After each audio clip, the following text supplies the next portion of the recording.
Bonjour à vous les lecteurs, bonjour à vous les lectrices, c'est Loïc, et bienvenue dans votre salon du livre virtuel.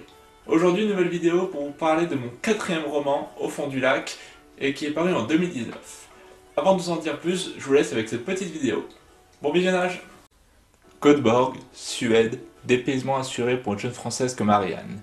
Année pourrie comme il en existe parfois, galère sur galère, jour de pluie sur jour de pluie, avec bien trop peu d'éclaircies. Footing matinal histoire de bien lancer ses vacances longuement attendues, découverte de la ville, de ses canaux et de ses maisons aux couleurs atypiques. Enfin, la jeune femme pouvait respirer. Puis, au détour d'une berge, assis sur un banc en bois baigné de soleil, une figure familière. Illusion ou réalité? L'instant ne dure qu'une fraction de seconde et pourtant, il vient de donner aux vacances d'Ariane un virage à 90 degrés. Retrouvailles inattendues avec son ami d'enfance, un homme aujourd'hui affaibli par un secret trop lourd à porter. Göteborg, été 2020, théâtre d'une évasion dont on ne revient pas indemne. Au fond du lac, roman paru en 2019 qui relate l'histoire d'une jeune Française de 30 ans partie à Göteborg pour changer d'air. Il est articulé autour d'une rencontre inattendue et d'un antagoniste à la jeune femme, Maxime, son ami d'enfance qui garde en lui un lourd secret qu'il éteint à petit feu. Ce roman est un cri à la liberté, au droit de vivre coûte que coûte, et également un hommage à un artiste que j'affectionne tout particulièrement. Saurez-vous trouver qui est-ce? Évasion garantie, en voici un extrait.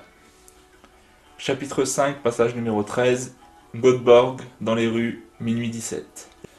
Les deux amis errent dans les rues encore bien actives de Göteborg. À cette heure de la nuit, c'est le second visage de la ville qui s'éveille.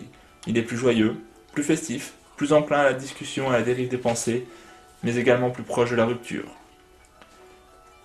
La nuit est comme un grand fil d'acier tendu entre deux buildings à 200 mètres d'altitude. On relativise plus facilement, on philosophe sur la plupart des sujets qui se réfèrent à notre existence, on se pose des questions que l'on évite soigneusement pendant la journée, bref, on cherche un équilibre. Une sensation grisante qui conduit souvent à trouver des réponses constructives, mais qui peut aussi, à chaque instant, nous faire basculer à tout jamais. La nuit, c'est le théâtre des courageux ou des inconscients, c'est selon l'avis de chacun. Et ce soir, Ariane et Maxime sont bien décidés à mettre à l'épreuve leur équilibre. Il paraît que seul on va plus vite, mais qu'à deux on va plus loin. Adage va-t-il se vérifier? Et voilà les amis qui conclut cette petite vidéo de présentation de mon quatrième roman. J'espère qu'elle vous aura plu. Si c'est le cas, vous connaissez la chanson. Pensez à aimer, partager et commenter. En parlant de commentaires, essayez de trouver de quel artiste je fais référence dans mon ouvrage. Voilà. Je vous dis à bientôt pour de nouvelles vidéos et d'ici là, bonne lecture!